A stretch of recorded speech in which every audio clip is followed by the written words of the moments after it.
जब मैं 9th-10th में था उस समय मेरा एक मित्र था, बहुत ही क्लोज मित्र, घर आना जाना हुआ करता था। जब मैं एक दिन उसके घर गया तो उसके उस समय चौकी हुआ करता था, चौकी सब कोई जानते हैं। चौकी पर लिखा हुआ था इंजीनियर और उसका नाम। मैंने पूछा भाई की कर रहे, क्योंकि हमें तो इंजीनियर बनबो। बड़ी खुशी हुई कि भाई मेरा एक इंजीनियर बनेगा। इकोनॉमिकली भी काफी सक्षम परिवार से था। करीब 15 दिन के बाद फिर उसके घर जाना हुआ तो इस बार इंजीनियर और उसका नाम कटा हुआ था, इस बार लिखा हुआ था डॉक्टर और उसका नाम। मैंने पूछा भाई इंजीनियर बनने वाला नहीं, डॉक्टर लिखल सो नहीं ना पूछे छे। इंजीनियर बनती है तो कहीं नौकरी करती है, डॉक्टर बनवे तो ज्यादा पैसा कमेबे। तो चलो ठीक है, अच्छा है, एक भाई डॉक्टर बन जाएगा। कुछ दिनों के बाद फिर से मैं उसके घर पहुंचा तो इस बार उसके बेड पर वो भी कटा हुआ था और इस बार लिखा हुआ था IAS उसका नाम। हम पूछे भाई इंजीनियर बन गई, डॉक्टर बन गई, अब इहो खत्म ना करो, अब तो बन गई IAS अफसर। कि मतलब कि फाइनल कर लिए कि इहो चेंज हो तो नहीं फाइनल है, अब हमरा IAS करे के IAS के तैयारी अभी सब शुरू कर दिलिए। मैट्रिक पास कर लिया तो IAS की तैयारी शुरू कर दिलिए, इंटर पास करबे, ग्रेजुएशन करबे, IAS निकाल। बोले बहुत बढ़िया, चलो। एक मित्र मेरा, भाई मेरा बहुत ही उच्च पद पर आसीन हो जाएगा, बड़ी खुशी हुई। तो पैरवी भी करना होगा तो कर लेंगे। उसके बाद 2-4 दिन के बाद फिर पहुंचे तो इस बार IAS भी कटा हुआ था, इस बार लिखा हुआ था IPS। हम पूछे भाई की होलो IAS के बड़का पोस्ट होय छै IPS से, कल के नहीं ना बुझे छै IAS में ऑफिस में बैठल रहबे, IPS बनबे तो पुलिस वाला पावर रहते, सब दरोगा हमरा अंडर में रहते। बोले ठीक है भाई चलो IAS बन जाए, IPS बन जाना कोई बात नहीं है। फिर संयोग से उसके पिताजी से बात हुई, हम पूछे चाचा विक्रम्बा के की बने दो छोड़ा कहियो बोले ई बनबे, कहियो वो बोले कुछो नहीं करते। यहां पर उसे एक्चुअली में कैरियर गाइड की जरूरत थी जो उसे नहीं मिल पाया। एक कैरियर गाइड का काम होता है संभावनाओं को तलाशना, बच्चों को समझना और उसके आधार पर बच्चों को उनके नॉलेज, उनके गुण और उनकी जानकारी के आधार पर उनको सही सजेशन देना। जैसे मान लीजिए कोई बच्चा है वो देश सेवा करना चाहता है, कोई बच्चा देश सेवा करना चाहता है और फिजिकली फिट नहीं है और वो जाना चाहता है आर्मी में, बहुत मेहनत करता है, बहुत तैयारियां कर रहा है, परंतु वो आर्मी में जाने लायक है ही नहीं, फिजिकली फिट है ही नहीं, तो उसकी सारी महत्वाकांक्षाएं वहां पर फेल हो जाती है और वो आर्मी में जाने लायक नहीं है, तो आर्मी में नहीं जा पाएगा कितनी भी वो प्रयास कर ले। अब उसके गार्जियन है, वो चाहते हैं अपने बेटे को डॉक्टर बनाने के लिए, लेकिन उस लड़के का इंटरेस्ट है देश सेवा में। डॉक्टर का उसे MBBS का एम समझ में नहीं आता है, घर से प्रेशर है, MBBS करने के लिए एंट्रेंस एग्जाम में बैठा दिया जाता है, 1 बार 2 बार 3 बार बैठता है, तीनों बार क्रैक नहीं कर पाता, डिप्रेशन में चले जाता है, कभी कभी सुसाइड भी कर लेता है और कभी कभी निकाल भी लेता है, कंपटीशन निकाल के मेडिकल ज्वाइन भी कर लेता है। वापस आने पे चुनकी उसका डॉक्टरी में मन नहीं लगता है, 2-4 ऑपरेशन करता है, 1-2 पेशेंट टे कर जाता है। टे कर जाता है कहने का मतलब कि उसकी डेथ हो जाती है। बेचारा का मन और उचट जाता है, ना उसे काम में मन लगता है और ना वो कुछ कर पाता है। मेरा एक भाई था, अपना भाई की बात मैं बता रहा हूं, अपने भाई की। मेरे भाई ने इंजीनियरिंग की, सिविल इंजीनियरिंग से, और प्लेसमेंट हुआ। बीच में मार्केट वगैरह काफी डाउन था, तो कंपनियां कॉलेजेस में बहुत कम जा रही थी, फिर भी उसका प्लेसमेंट हुआ। प्लेसमेंट हुआ उसकी एक फाइनेंस कंपनी में। बेचारा ज्वाइन भी कर लिया, बोकारो में कुछ दिन काम भी किया। उसके बाद एक दिन आया और मुझे बताया, भैया ये काम छोड़ रहा हूँ, रिजाइन मार रहा हूँ। बोले क्यों? तो भैया फाइनेंस कंपनी छे, लोन दै छे और रिक्शा वाला से लोन मांगल जाय छियै तो वापस के लिए तो ओकरा बोले पड़े छे, दबाव दिया पड़े छे, वो काने लगे छे ना हमरा देखल नहीं जाय छे। यानी कि उसके अनुरूप वो कैरियर नहीं था, उसने रिजाइन कर दिया। बाद में वो आगे की पढ़ाई जारी रखा, पीएचडी वगैरह किया, तो वहां पर उसे भी एक कैरियर गाइडेंस की जरूरत थी। लेकिन चूंकि उसे प्लेसमेंट मिला तो उसने गाइड की जरूरत नहीं समझी और वो उसने उस प्रोफेशन को चुन लिया जिसके अनुरूप वो नहीं था, और उस जॉब को उसे छोड़ना पड़ गया। इसी तरह के बहुत सारे ऐसे एग्जाम्पल मिलेंगे जहां जॉब तो मिल जाता है लेकिन बच्चे का उसमें इंटरेस्ट नहीं होता है। हम नोडल्स के एज ए नोडल्स हमारा काम है बच्चों के गुण को समझना, बच्चों की प्रतिभा को समझना, उसके गुण से, उसके विचार से उस प्रतिभा को जोड़ना और उसके अनुरूप उसको कैरियर का सुझाव देना। एज ए नोडल हमारा ये काम है।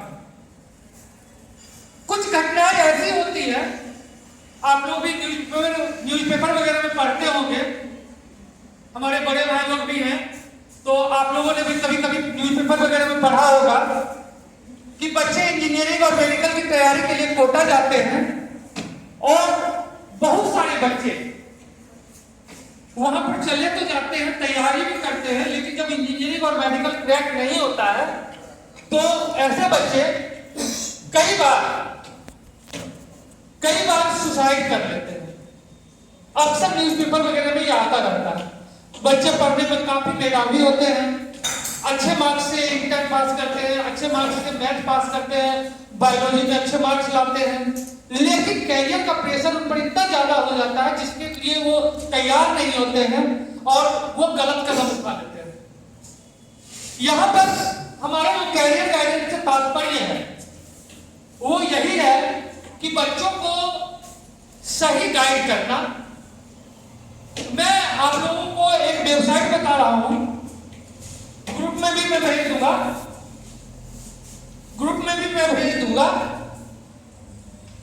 www.bepcssa.in। याद रखिएगा www.bepcssa.in। इसमें एक ऑप्शन मिलेगा कैरियर गाइडेंस का।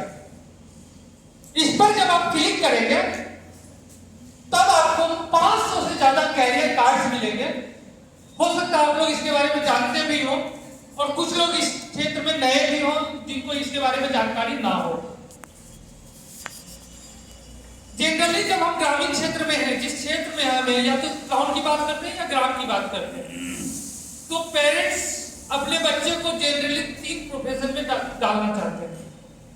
पहला, ग्रामीण क्षेत्र की अगर बात करें, ITI। आपसे भी बच्चे पूछने आते होंगे, सर हम कौन से ट्रेड में ITI कर ले जिससे नौकरी मिल जाए। उसे ये नहीं पता है कि मेरा इंटरेस्ट किस ट्रेड में है, वो आपसे पूछता है कि आसानी से नौकरी मिल जाए।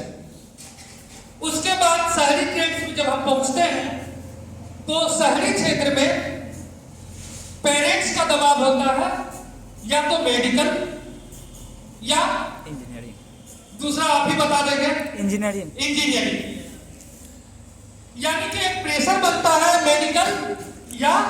इंजीनियरिंग का, बच्चे उसके लिए तैयार नहीं होते। कोई पत्रकार बनना चाहते हैं, कोई शिक्षक बनना चाहते हैं, कोई किसी और प्रोफेशन में जाना चाहते हैं, कोई कलाकारी करना चाहते हैं, कोई मिट्टी का सामान बनाना चाहते हैं, कोई खिलौना बनाना चाहते हैं, कोई लकड़ी का सामान बनाना चाहते हैं।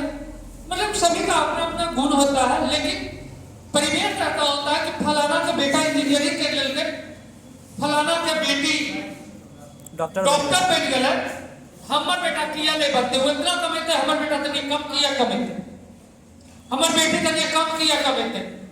लोग की चाहते हैं कि अपन बाल बच्चा को पढ़ाई लिखाई डॉक्टर नहीं बनेंगे, इंजीनियर नहीं बनेंगे, है ना। लेकिन इन सभी को अलावा भी 500 से ज्यादा कैरियर है। जिस साइट का मैंने आपको परिचय दिया, उस वेबसाइट पर अगर आप जाएंगे तो 500 से ज्यादा कैरियर है।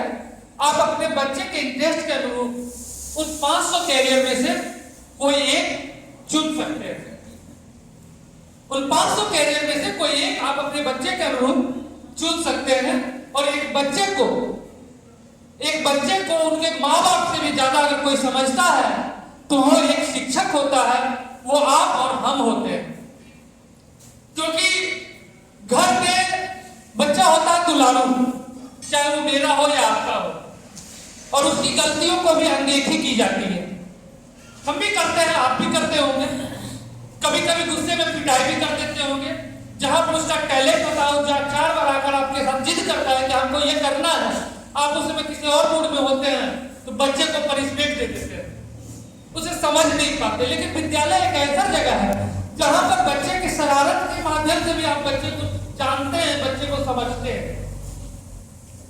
आप कभी 26 जनवरी में भाषण की प्रतियोगिता करवाते हैं तो आप ऐसे बच्चे को सेलेक्ट करते हैं जो बहुत बेहतर बोलता है। जब आप साइंस एग्जीबिशन में बच्चे को भेजते हैं तो आप ऐसे बच्चे को भेजते हैं जो बहुत अच्छा प्रोजेक्ट बनाता है। जब आप आर्ट्स के लिए किसी बच्चे को चित्रकला के लिए किसी बच्चे को भेजते हैं तो आप ऐसे बच्चे को चुनते हैं जो बहुत अच्छा चित्रकारी करता है। और जब आप डांस के लिए किसी बच्चे को किसी उत्सव में भेजते हैं तो आप ऐसे बच्चे का चुनाव करते हैं जो डांस में बहुत अच्छा है।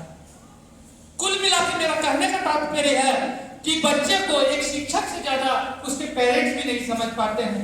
पेरेंट्स उसका ख्याल रखते हैं, उसका हेल्थ का ख्याल रख लेते हैं, लेकिन जब उनके मन को समझना होता है, जब उनके भावनाओं को समझना होता है, तो वहां पर हम जैसे शिक्षक, आप जैसे शिक्षक वही काम आते हैं, बच्चे को वही समझ पाते हैं।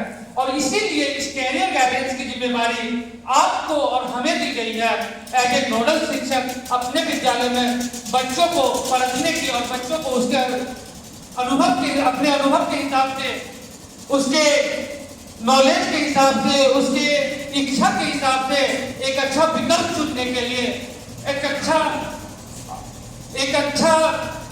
पेशा चुनने के लिए का जो मौका है वो बताने के लिए हम लोगों को मौका दिया गया है।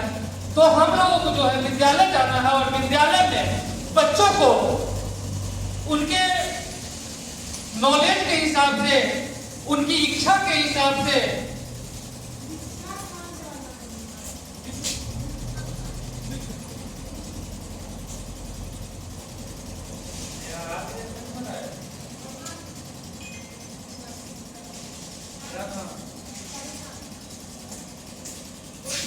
तो इस चीज को हम और बेहतर तरीके से समझ सकते हैं।